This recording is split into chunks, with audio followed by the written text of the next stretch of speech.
Assalamu alaikum everyone. Thank you for joining us on another episode of Startup Talks. We are joined today by somebody very special again, right? It's God has been great over here that on a daily basis we are hosting some great people, which is good actually for the ecosystem. I believe that a lot of great things can be shared. So we are joined today by Mr. Owais Sheikh. He is an expert at intellectual property, innovation and strategy expert, associate professor of law at Shaheed Zulfikar Ali Bhutto University of Law. And he is the legal advisor to Quick Trust and also mentor at the Founder Institute and National Incubation Center, Karachi. Assalamu alaikum, Dr. Saab. How are you doing? Walaikum Assalam. Taimur Saab, grateful for your invite. I see that the Startup Talks has actually grown to produce talks almost every day, which is really an important contribution towards building the startup ecosystem. And more than that, as an academic, I believe that growth comes from discussion and debate and expression of ideas. And we are grateful to you for providing us the platform to actually come up and speak. And वो एक अपने क्या कहना चाहिए उसको आराम का circle हम तोड़ते हैं और फिर हम मुश्किल सवालात बहुत important होते हैं to progress. So thank you for this. I'm looking forward to a very interesting talk. Sir, it's my pleasure. बहुत शुक्रिया आपका आने का. हम हंसी मजाक में लेकर के चलते हैं इसको, ठीक है, ताकि सब लोगों की समझ में आए.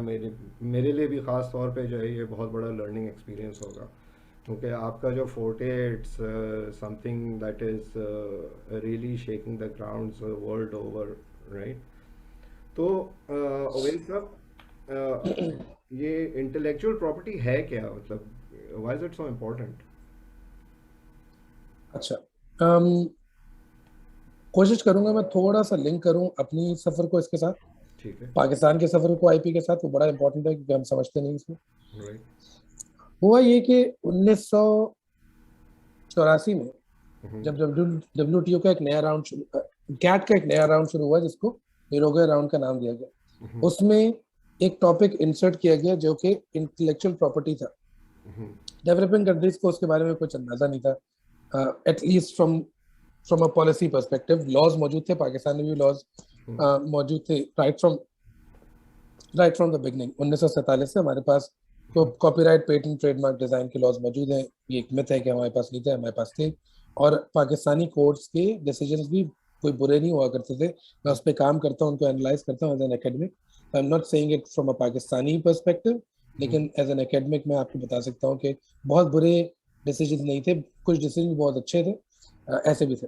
एनीवे, फास्ट फॉरवर्ड 1994, वो तमाम ममालिक जो कि गैट के राउंड का हिस्सा थे, फिर WTO बनी. WTO में एक अग्रीमेंट सामने आया to surprise of the world, जो कि ऐसे लोग जो कि नेगोशिएशंस का हिस्सा नहीं थे, कि तीन अग्रीमेंट्स WTO के बने. Agreement on good, GATS, agreement on services, and trips, intellectual property. तो बहुत सारे लोग ये पूछते, मैं हक बजाने होंगे, जैसे आपने भी कहा कि आईपी जो है वो एक ऐसा कोई मेन स्ट्रीम गुड्स का एरिया भी नहीं है, सर्विसेज का एरिया भी नहीं है. ये दो तो बड़े मेन स्ट्रीम एरियाज है ना. या तो हम गुड्स में ट्रेडिंग कर रहे हैं या सर्विसेज में ट्रेडिंग कर रहे हैं. तो आईपी कहाँ से बीच में मेन चीज बन गई, ये बड़ा क्वेश्चन मार्क था.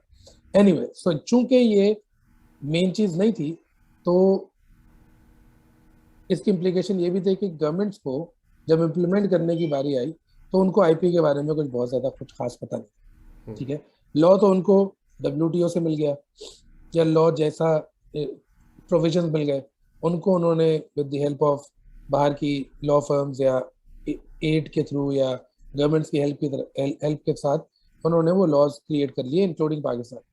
लेकिन वो अंडरस्टैंडिंग नहीं थी कि इकोस के आईपी क्यों जरूरी. मतलब हर कोई ये कहता है इनोवेशन तो जरूरी है और आईपी उसको एनकरेज करती है, लेकिन बात यहीं पे आए ख़त्म हो जाती थी। कोई ये बात नहीं करता था कि अगर एक मुआशरे में इनोवेशन का इकोसिस्टम मौजूद नहीं है तो ऐसे लॉस का क्या फ़ायदा होगा, क्या नुकसान होगा। तो आप क्यों कह लीजिए कि शुरू के 15 साल तो पाकिस्तान, ये 10 साल एटलीस्ट, पाकिस्तान अंधेरे में दूसरे मुल्कों की तरह अपना रास्ता टटोलता रहा कि मुझे इन लॉस से करना क्या है, क्या फ़ायदा क्या होगा। तो मैं जो कि उस वक्त आईपीओ का हिस्सा भी था, तो मैं आपको फर्स्ट हैंड एक्सपीरियंस भी बता सकता हूँ कि उस वक्त focus enforcement enforcement enforcement, innovation focus नहीं था। दुनिया की कंपनीज आती थी और हमें कहती थी आप लोग चोर हैं। सॉरी टू से, वो ब्लंट हो जाती है बात, बट दुनिया की गवर्नमेंट आती थी और कहती थी कि आप लोग पायरेट्स हैं। द वर्ड पायरेट तो यूज कर सकता हूँ ना, मतलब वो तो यूज होता है अनफॉर्चुनेटली। पीटर ड्रेहॉस ने एक बड़ी इंटरेस्टिंग किताब लिखी, इंफॉर्मेशन इंफॉर्मेशन इंफॉर्मेशन फ्यूडलिज्म के नाम से, और उसमें उसने ही tore apart the concept of piracy when it as being used with copyrights. तो खैर वो बड़ी इंटरेस्टिंग चैप्टर, एटलीस्ट अगर वो किताब ना पढ़े तो चैप्टर पढ़े। Peter Drahos is a professor in Australian National University आईपीके। पहले 10 साल पाकिस्तान के पास कोई सिमत नहीं थी। शायद इकोसिस्टम को बिल्ड करने के लिए, आईपी के सिस्टम बिल्ड करने के लिए ये ज़रूरी हो, मुझे इतना इल्म नहीं है, लेकिन मैं ये ज़रूर कह सकता हूँ कि ऑन द ग्राउंड पाकिस्तान के पास कुछ सिमत नहीं थी। लेकिन ग्रेजुअली जब स्टार्टअप इकोसिस्टम आगे बढ़ा तो एहसास हुआ कि इनोवेशन के कुछ लवाजमात ऐसे इम्पोर्टेंट है जो कि आपको वैल्यू क्रिएट करके दे सकते हैं। एक फैक्टर ये था। दूसरा फैक्टर ये था कि जब टेक का बूम बहुत आया, बूम से मुराद आम डेमोक्रेटाइज हो गया टेक, खासतौर पर डिजिटल साइड पे, तो लोगों को एहसास हुआ कि यार मैं अगर टेबल नहीं भी खरीद सकता ना, तो मैं इंटेंजिबल एसेट क्रिएट कर सकता हूँ। मैं अगर लैपटॉप नहीं खरीद सकता तो मैं इंटेंजिबल एसेट क्रिएट कर सकता हूँ। मैं अगर फोन नहीं खरीद सकता तो मैं इंटेंजिबल एसेट क्रिएट कर सकता हूँ। इंटेंजिबल्स क्रिएट करने लगे लोग बहुत ज्यादा। Now, I'll bring the 2 points together now. Intangibles are protected through IP के laws. Right. और जब intangibles क्रिएट करने लगे लोग बहुत ज्यादा, तो उन्होंने ये सवाल करना शुरू किया, भाई आईपी का। मैं आपको कॉन्ट्रास्ट कर देता हूँ इन दो चीजों। जब मैं जर्मनी गया 2009 में, तो उससे पहले मैं इंटेलेक्चुअल प्रॉपर्टी ऑर्गेनाइजेशन के साथ मुंसलिक था, काम करता था, ट्रेडमार्क रजिस्ट्री में होता था। अमूमी तौर पे लोग आपसे ये सवाल, अमूमी तौर पे लोग नहीं पूछते थे, आपसे ये पूछते थे आईपीओ आईपी क्या होता है, मतलब इस सेंस में कि उनको कोई इंटरेस्ट नहीं। वो ज्यादा से ज्यादा आपके पास आके आपसे कह देंगे कि ट्रेडमार्क रजिस्टर करो। जब मैं 2016-17 में वापस आया जर्मनी से पीएचडी वगैरह करके, और फिर मैंने यहाँ पे लोगों से, जब लोगों ने मुझे कांटेक्ट करना शुरू किया, तो यंग लोगों ने मुझसे कहा पेटेंट करा। So there was a paradigm shift from 2009 to let's say 2017 in which Pakistanis, young people, mature people, with people with professional experience, उनकी लिंगो ही चेंज हो गई। और उनसे पूछा क्यों भाई, क्योंकि वो बहुत सारे लोग स्टार्टअप्स के कल्चर, स्टार्टअप्स में काम कर रहे थे। बहुत सारे ऐसे लोग थे जो रिसर्च कर रहे थे, बहुत सारे ऐसे लोग थे जो ट्रेडमार्क्स के ऊपर जो ट्रेडमार्क्स अडॉप्ट कर रहे थे। तो ग्रेजुअली लोगों को इसके बारे में समझ में आई कि आईपी एक ऐसी चीज है जो कि हमारे लिए वैल्यू क्रिएट करती है, हमारे लिए वैल्यूएबल है, और इंटेंजिबल्स के साथ उसका ताल्लुक है। और फिर उन्होंने ग्रेजुअली इसको अडॉप्ट करना शुरू किया अपने बिजनेस के अंदर। मैं एक और कॉन्ट्रास्ट दे दूं कि जब मैं पाकिस्तान से गया था तो उस वक्त ट्रेडमार्क रजिस्ट्री के पास अराउंड साल की 16,000 एप्लीकेशन आती। आज ट्रेडमार्क रजिस्ट्री के पास साल की 45,000 एप्लीकेशन आती सालाना, एंड इट्स नॉट बैड। तो मैं कोई पॉलिटिकल स्टेटमेंट नहीं दूंगा यहाँ पे, क्योंकि आजकल वैसे ही हालात बहुत बहुत चल रहे हैं, लेकिन ये ज़रूर है कि हमें ये एक्नॉलेज करना होगा कि बिजनेस एक्टिविटी बढ़ी है पाकिस्तान में। 16,000 से 45,000 की तरफ चले जाना कोई छोटी चीज़ नहीं है। लोग अपना पैसा लगा इन्वेस्ट कर रहे हैं अपनी आईपी के अंदर, वो चाहे लॉयर से ना भी करें, डायरेक्टली भी करें, तो पैसा तो खर्चा तो है ना, तो they are spending money, application file कर रहे हैं। ट्रेडमार्क पेटेंट्स इतना ऊपर नहीं, बट स्टिल तो आई hope that this gives a context. IP important, इसको रैप अप कर लेता हूँ. IP इंटेंजिबल्स की प्रोटेक्शन का नाम है. और अगर आप मुझसे कहेंगे तो मैं आपको टाइप्स बताऊंगा, फिर टाइप्स किस लिए इंपॉर्टेंट होती है वो.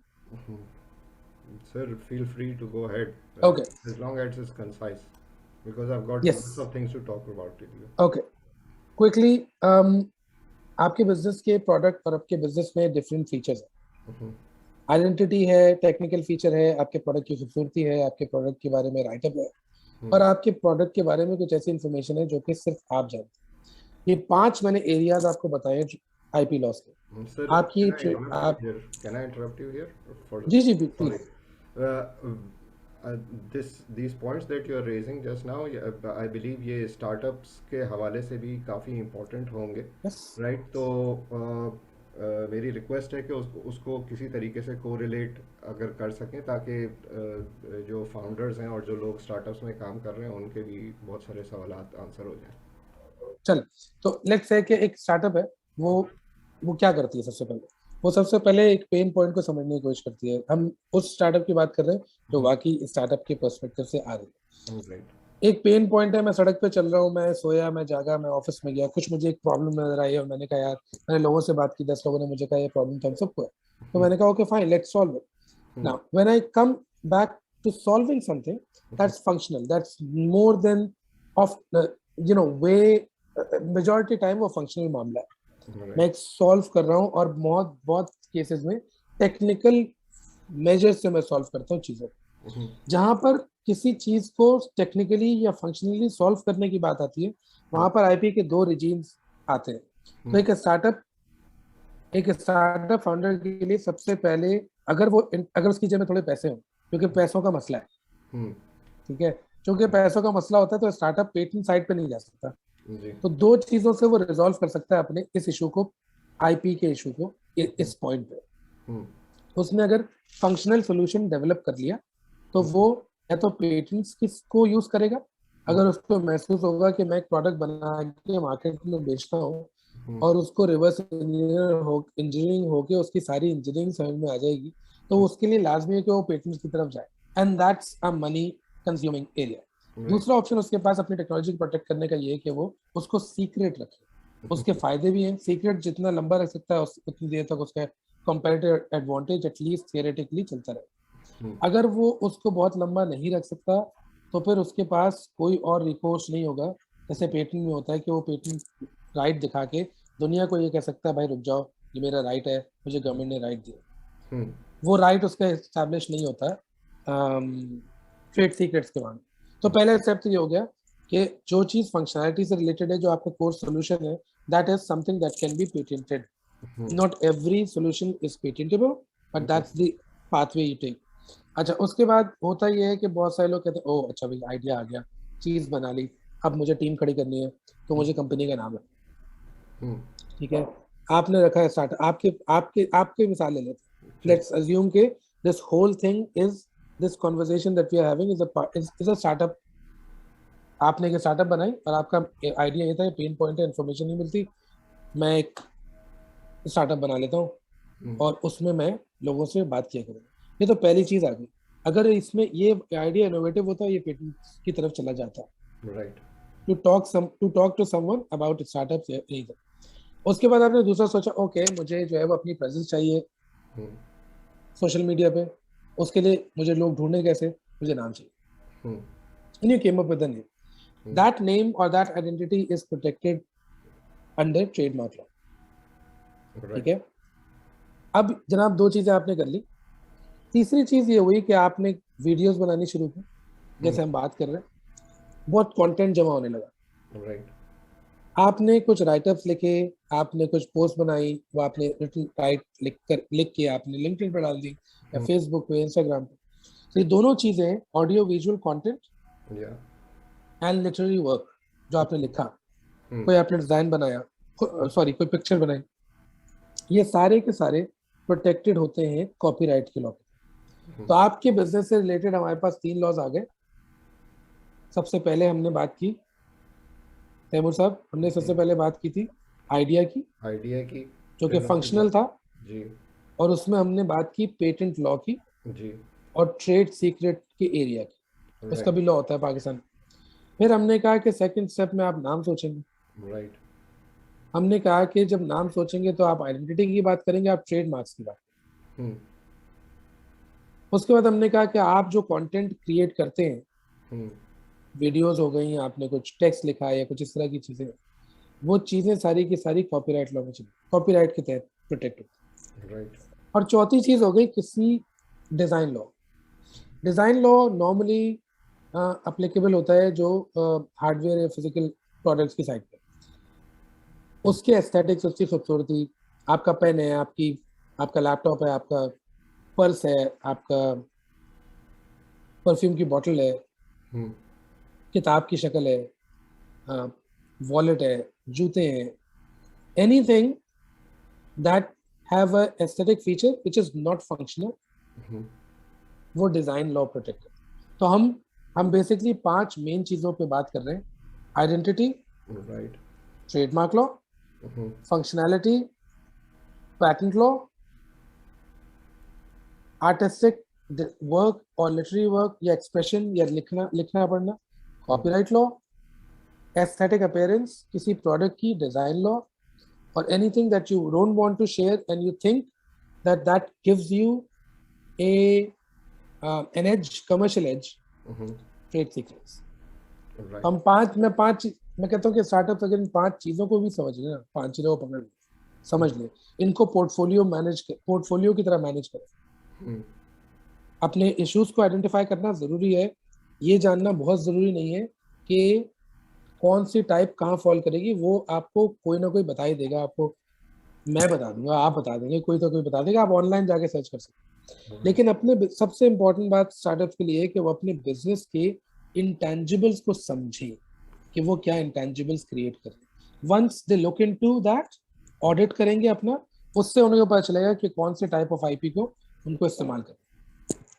Sir this is extremely enlightening. मैंने वैसे तो startup talks is not an entity as such, right? It's just a thing to support a platform kind of thing, right?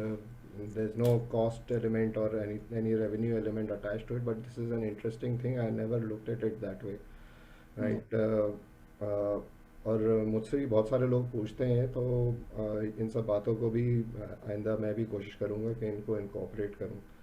तो अब आप बहुत सारे स्टार्टअप्स को मेंटोर भी करते हैं सर, और उनमें आप क्या देखते हैं, मतलब where is the ecosystem as a whole, where is it heading, right?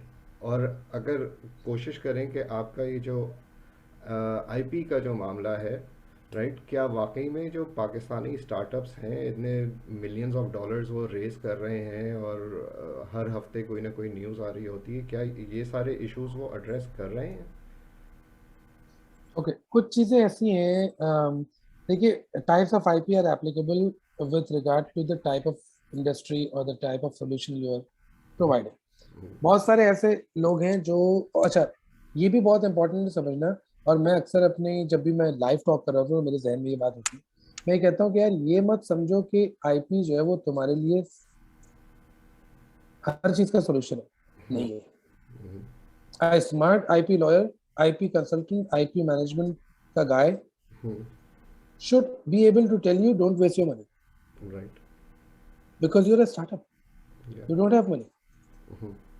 मैं अगर आज आपसे सारे पैसे ले जाऊं स्टार्टअप से, तो भैया मेरे पास, मैंने गोल्डन अंडा निकाल लिया और मैंने मुर्गी दबा कर दी। तो ये बहुत इंपॉर्टेंट है समझना कि मेरी स्टार्टअप को क्या चाहिए। इसलिए मैं कहता हूँ कि start with the audit, intangibles का ऑडिट। हर स्टार्टअप को हर चीज नहीं चाहिए, लेकिन कुछ चीजें बहुत ही कॉमन सी है। आपको ट्रेडमार्क तो चाहिए ही चाहिए, राइट, आपको अपनी आइडेंटिटी बनानी है, तो इसलिए ट्रेडमार्क्स बहुत कॉमन है। अगर आप प्रोडक्ट साइड पे हैं और आप कोई प्रोडक्ट बना रहे हैं और उसको आप खूबसूरत बनाना चाहते हैं, तो आप डिजाइन की तरफ जाएंगे, आपको जाना चाहिए। पाकिस्तान में अनरजिस्टर्ड डिजाइन की प्रोटेक्शन नहीं है, यूरोप में है। और डिजाइन की प्रोटेक्शन इतनी महंगी भी नहीं है पाकिस्तान के अंदर। 10 साल प्लस 30 साल तक आप अपने डिजाइन को प्रोटेक्ट रख सकते हैं पाकिस्तान में। अगर आपको पेटेंट की जरूरत नहीं है, आप पेटेंट नहीं लेंगे. The idea is simple. The idea is you need to understand, a business needs to understand मेरा competitive advantage कैसे protect हो. Right. IP is nothing but another way of protecting your competitive advantage in the market. Right. मैंने इसको बहुत ही simplify कर दिया और बहुत सारे लोग मुझे इसको बहुत डांटेंगे कि तुम आईपी के आदमी हो ये बात कह रहे हो. But the fact of the matter is कि कंपनीज देखती, मेरे पास बहुत सारे स्टार्टअप्स आती हैं, वो कहती है हमारे पास पैसा नहीं. मैं कहता ठीक है, कितना पैसा है? जब सर इतना पैसा है. अगर तो इतना से काम कर लो, ट्रेडमार्क ले लो या जो तुम्हें सबसे इंपॉर्टेंट चीज लगती है वो कर लो. पेटेंट फाइल नहीं कर सकते ना, अभी साइड पे कर दो. लेकिन तुम्हें ये बहुत इंपॉर्टेंट जो मजबूरी है, या तो पैसा रेस करो या फिर साइड पे करो इस चीज को. Don't stop yourself, because if you will keep doing it, somebody will look at you and at some point will say okay इसको प्रोटेक्ट किया है, बहुत इंटरेस्टिंग चीज है. आप कहेंगे नहीं मेरा पैसा नहीं था. If somebody is interested in your idea, in your product, that somebody may come in and say okay fine let me do it. आपको शायद कोई पैसा दे दे. तो पाकिस्तान में इस वक्त पेटेंट्स की तरफ फोकस नहीं है. जिनका पैसा है उनका भी नहीं है. और दूसरी बात यह है कि पेटेंट्स हर एरिया में बहुत इंपॉर्टेंट नहीं होते. खासतौर पे सॉफ्टवेयर के एरिया में बहुत सारी चीज़ें आप पेटेंट नहीं करा सकते, और अगर करा भी लें तो फिर वो इन्फोर्समेंट के एतबार से बहुत ज़्यादा फ़ायदेमंद साबित नहीं होती. बाज़ दफ़ा, हमेशा ऐसा नहीं होता.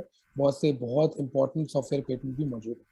अब पाकिस्तान में सॉफ्टवेयर के ऊपर पेटेंट नहीं भी दिया जाता, तो थोड़ा प्रोसेस के ऊपर दिया जाता है. तो प्रोसेस सेम ही चीज़ है, मतलब जब आप उसको फाइल करते हैं. हाँ, बस आपको कुछ अल्फाज सही इस्तेमाल करने होते हैं. ट्रेडमार्क बड़े फाइल करते हैं कंपनीज, और ऐसे स्टार्टअप्स में जानता हूँ जो कि कुछ ऐसे इंटेंजिबल क्रिएट किए थे उन्होंने. मैं इस मिसाल देता हूँ, मैं नाम नहीं लेता, लेकिन मैं एरिया का मिसाल दे देता हूँ. आप कार्टून बना रहे हैं, ठीक है. आपके कार्टून में आप कहेंगे कि मेरा इंटेंजिबल क्या है. मैं कहूँगा भाई सारा का सारा कंटेंट आपका इंटेंजिबल ही है. उसको आप, तो कोई भी नॉर्मल बंदा आईपी का जो कि अमूमी तौर पे इस पे काम करता है, आपको कहेगा आप अपना सारा कंटेंट उठाएं. वैसे भी आपको जरूरत नहीं, कॉपीराइट रजिस्ट्रेशन लाजमी नहीं है, वो तो कॉपीराइट प्रोटेक्शन है ही. जैसे आप क्रिएट करते हैं कॉपीराइटेड हो जाता है. लेकिन वो आपसे कहेगा कि आप उठाइए इसको, ले जाए ट्रेडमार्क कॉपीराइट रजिस्ट्री और इसको रजिस्टर करा. ठीक है. अब यहाँ पर एक आम आईपी के एडवाइजर की कहानी खत्म हो जाती है. वो ज्यादा से ज्यादा आपको नेक्स्ट बोलेगा ट्रेडमार्क करा ले अपने नाम, जो आपके कार्टून का नाम है आपकी कंपनी. लेकिन असल बात ये है कि आप अगर फ्यूचर में देखेंगे तो सिर्फ आप कार्टून नहीं बना रहे, आप बेसिकली कैरेक्टर्स हो. जो रहने वाली चीजें वो तो कैरेक्टर्स है ना. आपकी कहानी नहीं आती रहेगी, आपका कैरेक्टर के साथ बच्चे, बूढ़े, जवान, मर्द, औरत ये रिलेट हो जाएंगे. राइट. और जब ये रिलेट हो जाएंगे तो आप उस कैरेक्टर को जिंदा रखना चाहेंगे हमेशा. तो आपको अच्छा एडवाइजर एडवाइस करेगा कि ले जाओ इसको ट्रेडमार्क. राइट. क्योंकि तुम उसके बैग भी बनाओगे, इसकी पेन भी बनाओगे, इसकी मर्चेंडाइज भी करोगे, कपड़ों के ऊपर भी आएगा, ये भी होगा, वो भी होगा, XYZ होगा. मतलब हेलो किटी को देखिए ना कहाँ पहुंचे. जितना पैसा हेलो किटी मर्चेंडाइज, मतलब जितना पैसा छोड़िए, सारा पैसा हेलो किटी मेरे ख्याल से मर्चेंडाइजिंग से ही बनाती है. एक्शन फिगर्स आ गए, लोग एक्शन फिगर्स बेच रहे. टॉम एंड जेरी एक वक्त था, मुझे याद है, मैंने ऐसे टूथब्रश देखे पाकिस्तान में जिसके पीछे टॉम एंड जेरी और इस तरह के कैरेक्टर्स की शक्लें थी. तो ये सारे के सारे लाइसेंस्ड आइटम्स. वॉल्ट डिज्नी ने इनको सिर्फ कार्टून तक नहीं रखा, इनको बाहर निकाला. So the point is to understand what kind of tangibles you are making and then go and talk to somebody who can look at your intangibles from 10 different aspects. और वो उसी बिजनेस में से आपको आपके कोर लाइन के अलावा और 6 चीजें बता देगा कि इसको ऐसे भी. The idea is to understand IP as a tool for commercialization and not only a tool for enforcement. ये बहुत सारे लोग, अब ये अंडरस्टैंडिंग चेंज हो जानी चाहिए पाकिस्तान कि जी मैं सू कर दूंगा और वो मुझे सू कर देगा. नहीं भाई, ना आपके पास पैसा है सू करने के लिए, ना उसके पास पैसा सू करने के लिए. राइट. ठीक है ना. तो ये बड़ा इंपॉर्टेंट है कि आप आईपी को यूज करते हुए कोलैबोरेशंस करें. मैं आपको कहूँ कि तैमूर साहब, मेरी ये फला आईपी है, आप इस तरह से कर रहे हैं, why don't you use my channel, why don't you use this technology जो कि आपको आई डोंट नो जूम से ही बढ़ के कुछ और दे देगी, और आप कहें यार जबरदस्त, लेट्स डू दिस, और आप MOU हम, and then now this enables me and you to work together in a collaborative environment and not in a conflicting environment. तो ये बड़ा इम्पोर्टेंट। जहाँ तक पाकिस्तानी स्टार्टअप्स की मेच्योरिटी की बात है, मैं ये ज़रूर कह सकता हूँ कि पिछले 4 सालों में मैंने ये ज़रूर देखा है कि पाकिस्तानी स्टार्टअप्स, इवन यूनिवर्सिटी के स्टूडेंट्स पहले कुछ अर्से पहले तक बहुत ही ऐसी चीज़ों पे काम कर रहे थे जो कि बज़ाहिर लगती नहीं थी कि कमर्शलाइज किया जा सके, जब प्रोडक्ट निकल आएगा। अब सिचुएशन चेंज हो गई है। मेरा फोकस उन 10 स्टार्टअप्स पे नहीं है जिन्होंने फंडिंग रेज की। मेरा फोकस उन पे नहीं है ना। मैं समझता हूँ कि वो एक अच्छा पीआर एक्टिविटी भी बहुत अच्छी है। वो वैल्यू भी क्रिएट कर रहे हैं। सॉरी, मुझे पहले ही कहना चाहिए, वो वैल्यू भी क्रिएट कर रहे हैं और वो अच्छी पीआर एक्टिविटी भी बन रही है पाकिस्तान के लिए, बहुत जरूरी है।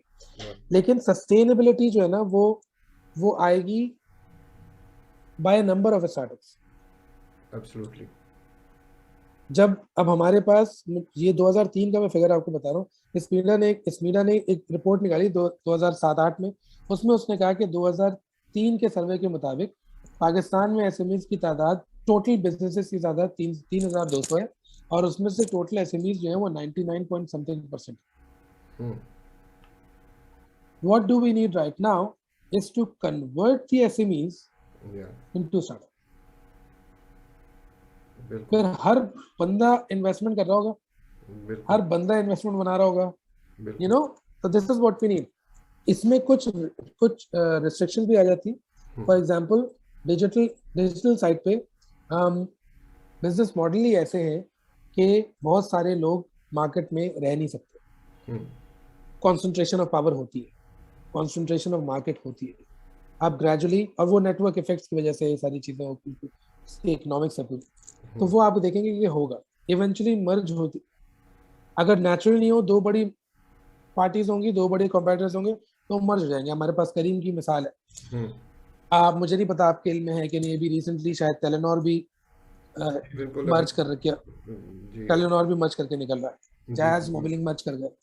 हम बहुत सारे और ऐसे आएंगे स्टार्टअप जो कि बाहर से, स्टार्टअप नहीं, बहुत सारी ऐसी कंपनीज आएंगी जो कि बाय कर लेंगी। ई टॉय को बाय किया था फूड पांडा ने, उसके बाद से हमने कोई बड़ा थ्रेट नहीं देखा। और हम ये सवाल पूछे ना, क्यों नहीं है कोई और थ्रेट? फूड पांडा क्यों इतना बड़ा है? उसके करीब भी कोई नहीं है। छोटे छोटे नाम हैं लेकिन बड़े करीब नहीं है कोई। मार्केट का स्ट्रक्चर ऐसा है, टेक्नोलॉजी का स्ट्रक्चर ऐसा है। बट आई थिंक ग्रेजुअली जैसे जैसे हमारी नॉलेज बढ़ती जा रही है, वैसे वैसे हम मार्केट के स्ट्रक्चर को भी चैलेंज कर लेंगे। बहुत अच्छे नाम आ रहे हैं इस एरिया में। ईट मुबारक है, चीते हैं, और भी नाम है, मैं रिकॉल नहीं कर रहा। बट वो लास्ट माइल फूड डिलीवरी या फूड डिलीवरी तो इम्पोर्टेंट नहीं है इसके अंदर, इसमें रेस्टोरेंट मैनेजमेंट सिस्टम इम्पोर्टेंट है।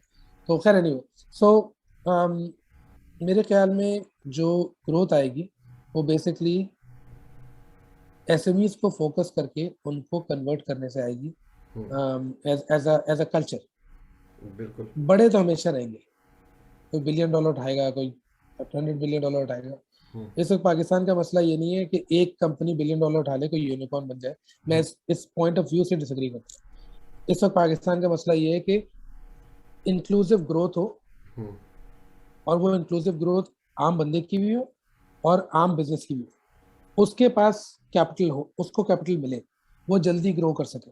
और फिर उसके बाद जो उसकी पिनाकल है मेरे ख्याल में, एटलीस्ट फ्रॉम टुडेज पर्सपेक्टिव, वो एक्सपोर्ट है। राइट। अगर एक मेरी गली का फैक्ट्री एक्सपोर्ट कर सकती है, then Pakistan has aced it, or any other country. We don't have to compete with other countries. It has to be an inclusive world now with all the climate problems. कोई भी मुल्क अगर export पे जाएगा तो वो अच्छा अपने इकोनॉमी को अच्छा सस्टेन कर सकता है। And this is what I think should happen. Sir, I'm a totally firm believer of this, or very strong advocate of this, that small businesses should actually come under the ambit of startups, क्योंकि यही हैं जो opportunities create कर सकते हैं। Traditional businesses में तो time जो है वो तो ख़त्म हो चुका, राइट। तो इसका मतलब ये नहीं कि वो बिजनेस ही खत्म हो जाएंगे, वो बिजनेस जहाँ थे वो वैसे के वैसे रहेंगे। ही रहेंगे। राइट। सब ने गुल अहमद के कपड़े भी पहनने हैं, अलकरम भी पहनने हैं, सब ने नहारियाँ भी खानी है, बारबेक्यू टू नाइट भी खाना है, ये सब चलता रहेगा। ये सब ट्रेडिशनल बिजनेसेस हैं। लेकिन जो न्यू बिजनेसेस हैं उन्हीं ने अपॉर्चुनिटीज़ क्रिएट करनी है। आपने बात की मर्जर्स और एक्विजिशंस की। राइट। एक और एग्जांपल है ट्रक शेयर का, जो ट्रकर को जिन्होंने अक्वायर किया, जी। एडमेट्रिक्स है जिनको अबवाब ने अक्वायर किया। ऐसे बहुत सारे जो हैं वो आपकी नॉलेज में भी होंगे, मेरी नॉलेज में भी होंगे, जो कि either at some stage of either starting talks or negotiations या इस तरह के उसमें होंगे। So in 2022 we'll see quite a big jump in these kinds of announcements as well. तो और फंडिंग भी ऑब्वियसली इंशाल्लाह ताला जिनको ज़रूरत है उनको भी मिलेगी। अच्छा सर, वेरी ब्रीफली, अब moving away from the IP aspect, आप बहुत सारे स्टार्टअप्स को मेंटोर करते हैं, एनआईसी में भी करते हैं, फाउंडर इंस्टीट्यूट में भी करते हैं। आपके ख्याल में ऐसी कौन सी चीज़ें हैं जो लैकिंग हैं, जो एड्रेस नहीं हो रही, जिनको एड्रेस होना चाहिए, बहुत ज़रूरी है ताकि ग्रोथ में एक्सेलरेशन आए?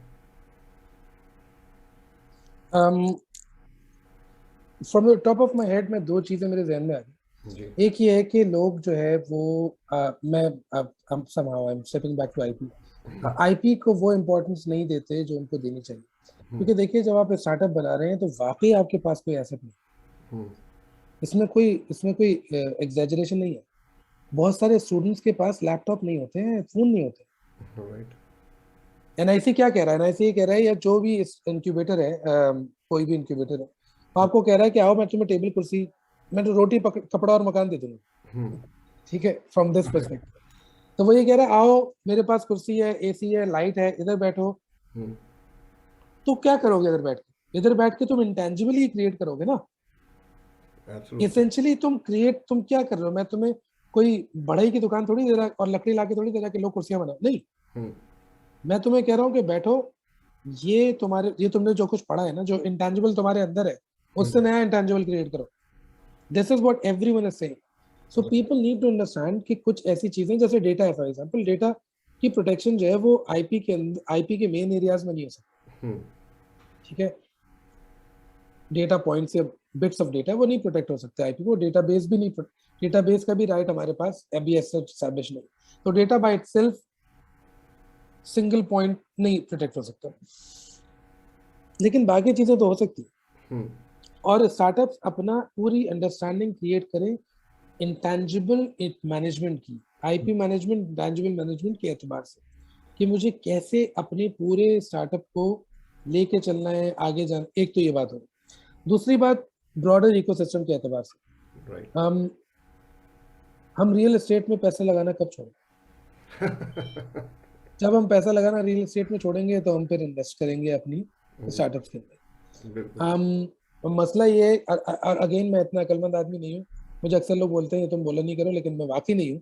तो मैं नहीं बता सकता कि वो वक्त कब आएगा जब लोग जमीन छोड़ के हम्म। हवा में पैसा लगाएंगे। हवा में पैसा लग रहा है, ये बिल्कुल। स्टार्टअप जो है वो जमीन पे पैसा नहीं, हवा में पैसा है।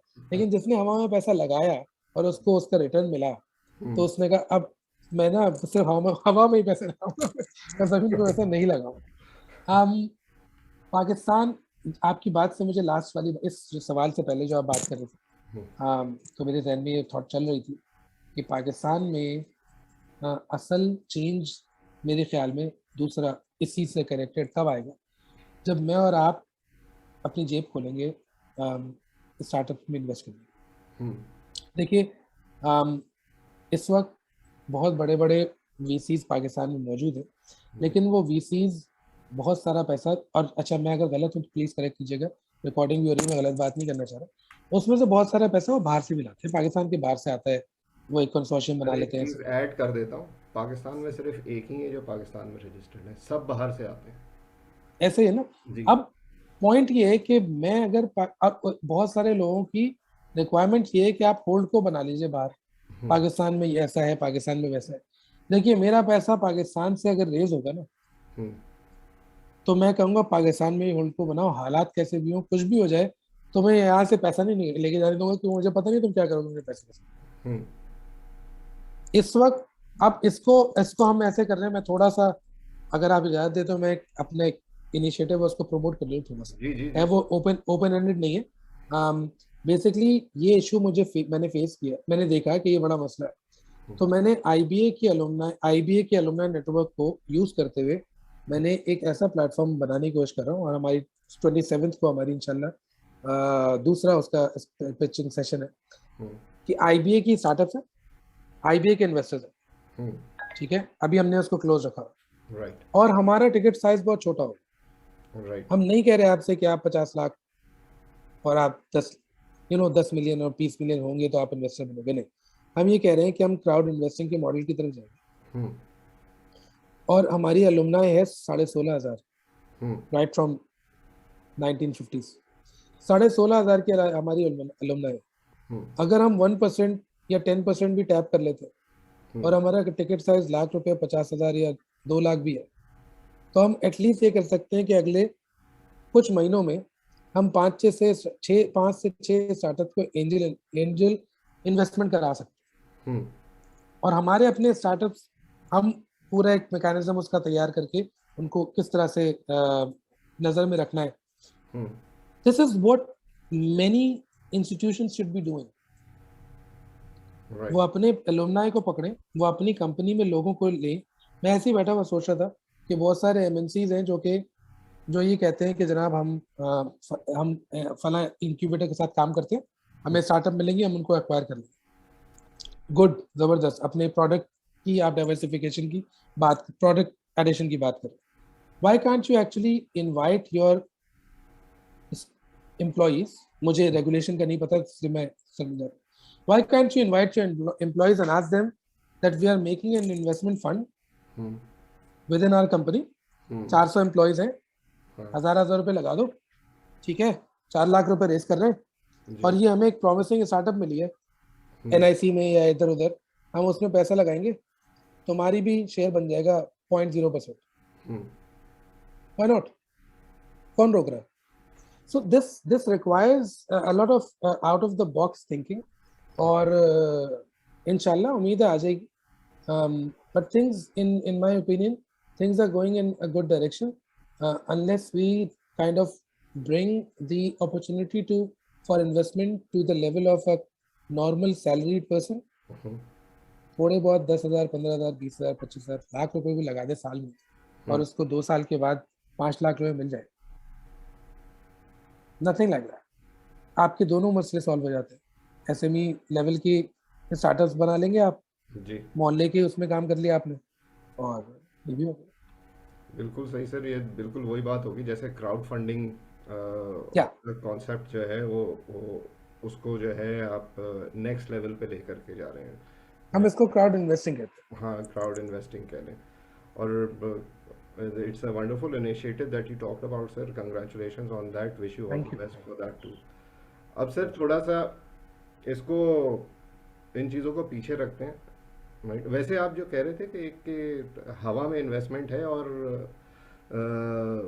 स्टॉक मार्केट्स और रियल एस्टेट को क्यों नहीं छोड़ते लोग, मैं भी बहुत लोगों से कहता हूँ कि भाई इसको छोड़ दो, लेकिन अब इस पे अल्हम्दुलिल्लाह बातचीत हो रही है, और कुछ ना कुछ जो है इसका पॉजिटिव रिजल्ट निकलेगा, लोग शिफ्ट करेंगे इंशाल्लाह ताला।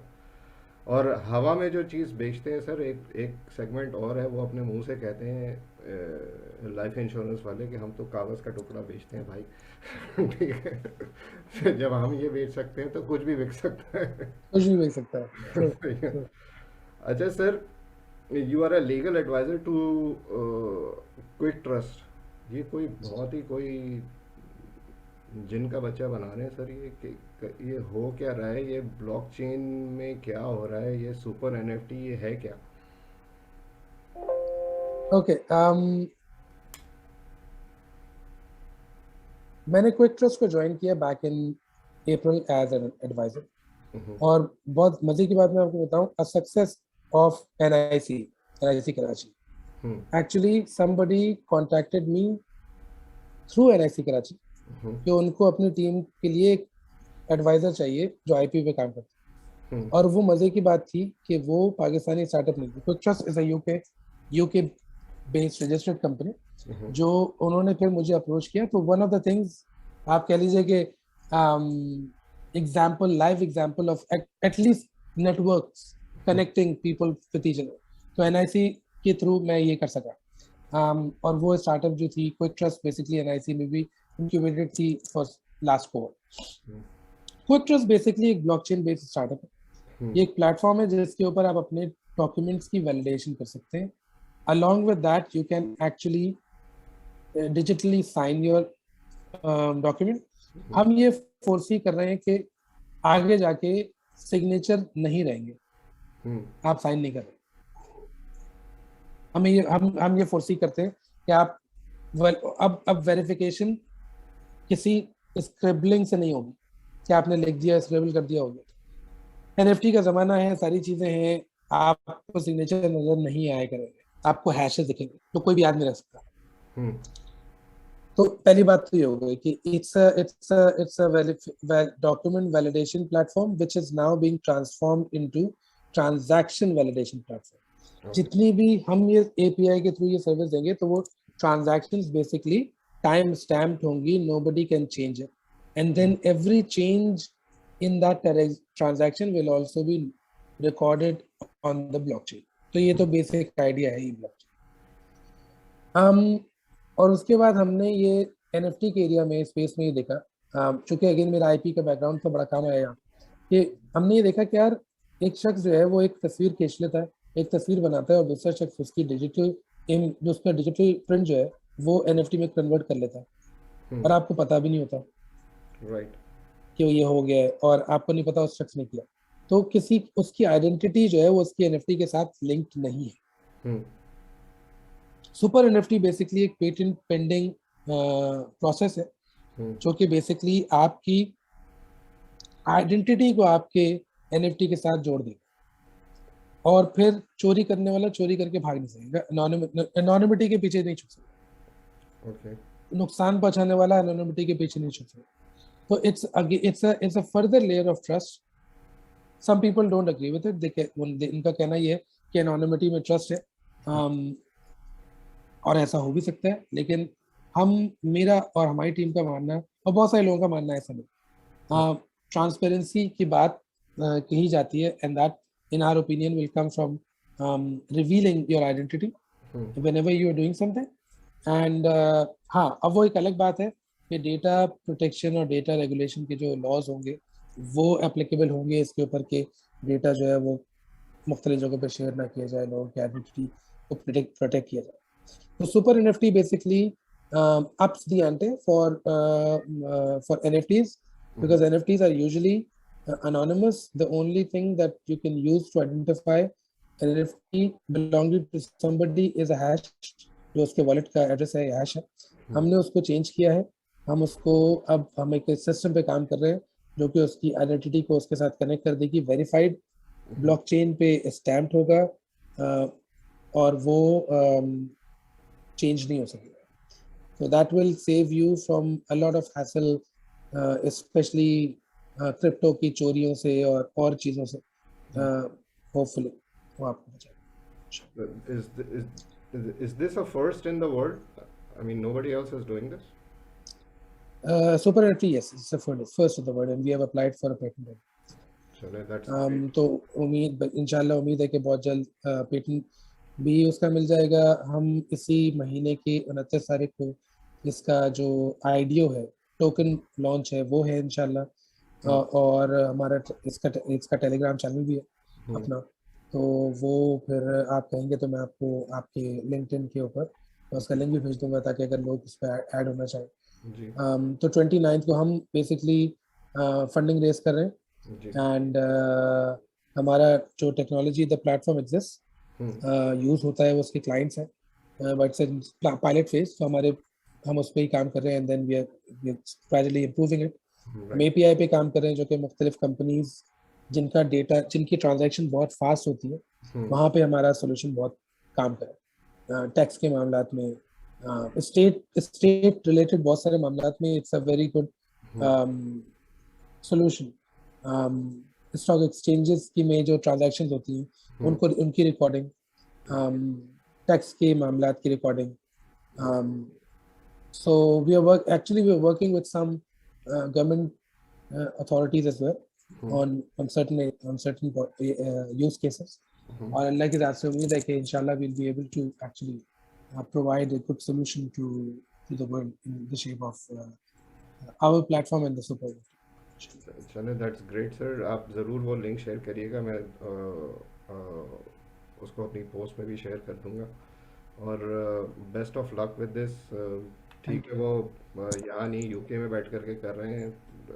जो भी हैं वो उसमें कुछ तो पाकिस्तानी होंगे ना. सर हम उसमें कुछ नहीं, ज्यादा पाकिस्तानी.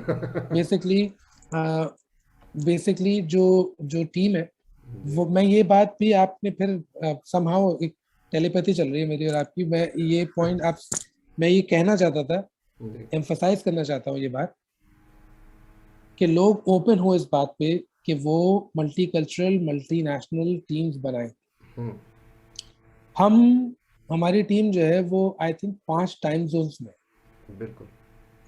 हमारे पास बैनुल मज़ाहिब लोग हैं, हमारे पास बैनुल अक़वामी लोग तो हैं, मल्टी रेशियल है हमारी टीम, मल्टी लिंग्विस्टिक है हमारी टीम. हमारे पास स्पेनिश है, कैंटोनीज है, कैंटनीज है, इंग्लिश है, उर्दू बोलने वाले, हिंदी बोलने वाले. हम अरेबिक भी हायर करने लगे. तो कहने का मतलब ये है कि पाकिस्तान के ब्रेन्स जो है ना वो बहुत ज्यादा अच्छे हैं माशाल्लाह, बहुत अच्छे हैं. मतलब कि हम खुद अंडरस्टिमेट करते हैं अपने आप को, दुनिया नहीं करती. दुनिया कहती है तुम लोग गुड अच्छे हो यार, हम कहते हैं नहीं यार, हम थोड़ा सा डरते हैं ना. तो वो डर को अपने अंदर से निकाल, और हम जब मेहनत करने लगते हैं अल्हम्दुलिल्लाह, हम फिर हम यू नो मैं लोग कहेंगे यार बड़ी तुम वो शॉविनिज्म की बातें कर रहे हो. भाई हकीकत है, मैं 7-8 साल जर्मनी में रहा, मैंने लड़के देखे जो बहुत ही उनकी जो बहुत बड़ी बड़ी यूनिवर्सिटी से नहीं आए थे पाकिस्तान से, लेकिन विद इन तैमूर साहब सक्सेस के मैं एक क्राइटेरिया बताऊं आपको जो उन बच्चों के था, लड़कों के था. वो आते थे और वो जाहिर बात है एक नॉर्मल हाउस होल्ड बैकग्राउंड से आते थे, फाइनेंशियल बैकग्राउंड से, तो उनके पास बहुत पैसे नहीं होते. होता ये था कि जब बच्चा आता था ना, स्टूडेंट आता था, तो वो जॉब ढूंढता. अब या तो वो ब्लू कॉलर जॉब करेगा या फिर वो स्टूडेंट की जॉब करेगा. आप यकीन कीजिए most of the Pakistani students would and up with in the first 3 months with a professor doing a research job, student job, research assistant job in the university on a research project जिसकी funding वो actual project पे काम कर रहा था और funding हुई भी होती थी उस प्रोजेक्ट की. और प्रोफेसर के लिए वो अगर वीक लिंक बन जाता तो उसको बड़ा नुकसान होता था. और वो स्टूडेंट्स अपना, मैं इतने स्टूडेंट्स को जानता हूँ कि वो उन्होंने ग्रेजुअली चलते they learned and then they did their PhD. तो हमारे पास तो माशाल्लाह ब्रेन पावर बहुत है. हाँ, थोड़ा सा कंसंट्रेशन ऑफ वेल्थ है, थोड़ा सा कंसंट्रेशन ऑफ पावर है, और थोड़ा सा इगोइस्टिक हमारा मामला है कि जिसके पास पैसा होता है वो शेयर नहीं करना चाहता, जिसके पास नॉलेज होती है वो बताना नहीं चाहता किसी को. तो ये थोड़ा सा प्रॉब्लम है. नहीं तो हमारे पास यही लड़के अमेजिंग काम कर, और दे लर्न सो फास्ट. इनकी अंग्रेजी अच्छी होती है, ये कोडिंग बहुत अच्छी जल्दी से सीख जाते. थोड़ा सा इन लड़कों का मसला सिर्फ ये होता है, फिर जनरलाइज कर रहा हूँ, बहुत सारी चीजें जनरलाइज हो रही है, शॉर्टकट्स मारते हैं. They should not do. हाँ, स्टार्टर्स में खास तौर पे शॉर्टकट्स नहीं होनी चाहिए. मेहनत हो और स्ट्रॉन्ग फुटिंग हो इंशाल्लाह. बूट स्ट्रैप लंबा कर ले. ये मेरा उसूल ये है कि आप बूट स्ट्रैप लंबा कर ले, लेकिन उस वक्त तक बूट स्ट्रैप कर ले जब तक आप खुद कन्विंस हैं ठोक बजा के कि मेरी स्टार्टअप जो है वो मतलब इसके अंदर असल वैल्यू है. Now is the time. वो है ना, खाना पकाती हैं हमारे घर पे खवातीन, तो वो खाना पकता रहता. हमें नहीं पता चलता कि कितना मजे का बन रहा है। राइट। सबसे पहले हमें पता चलता है जब उसका ढक्कन उठता है, बिल्कुल। खुशबू फैल जाती है पूरे घर में। हम्म। हम अपनी स्टार्टअप्स को भी ऐसे ही पकाएं, इस पॉइंट पर लाएं, बूटस्ट्रैप करके, बहुत पैसा वेस्ट ना करें। Funding is not the core issue for a startup success. No, it's a myth, it's a wrong myth, it's myth is wrong, it's a myth, it's wrong. Hmm. आपकी team और आपका vision और आपकी customer feedback, absolutely. अगर ये 3 4 5 चीजें सही है ना, लोग लाइन लगा के पैसे देंगे इंशाल्लाह। So till that point, I think ये बहुत जरूरी है कि बूटस्ट्रैपिंग करें, और जब ढक्कन उठेगा, खुशबू फैलेगी, पैसा खुद आएगा। चलिए sir, these are some wonderful thoughts to take away. I think we'll call it a day at that. हम काफ़ी ज़्यादा टाइम से भी ओवर चले गए, लेकिन मुझे बहुत मज़ा आया आपसे बात करके। Very very insightful discussion. I personally had a lot to learn. So Awais साहब, thank you very much for being here. बहुत आपका शुक्रिया. Best of luck with that venture of yours that you were talking about with regards to crowd investing, so to say, right? And best of luck with the Quick Trust as well. That sounds something really amazing, right? Something that can shake foundations in the blockchain space globally. So इंशाल्लाह thank you very much, sir. Taimur साहब, आई am grateful, बहुत शुक्रिया आपका मुझे मधु करने का। और I am really sorry कि मैं आपको टाइम से ऊपर ले गया। नहीं नहीं, मुझे नहीं पता कि शायद कोई मसला नहीं है सर. मुझे बहुत मज़ा आया सर. मुझे पता भी नहीं चला इतना 1 घंटा भी हो गया। So I am grateful sir, thank you very much, Thank and you. I hope that there were points that will be useful for your audience, और inshallah फिर we'll continue inshallah in future as well. Thank you, Hopefully बहुत we'll शुक्रिया। meet sometime in person, sir. इंशाल्लाह इंशाल्लाह, Thank you very much. बहुत शुक्रिया। अस्सलाम वालेकुम। Walaikum salam. Allah Hafiz.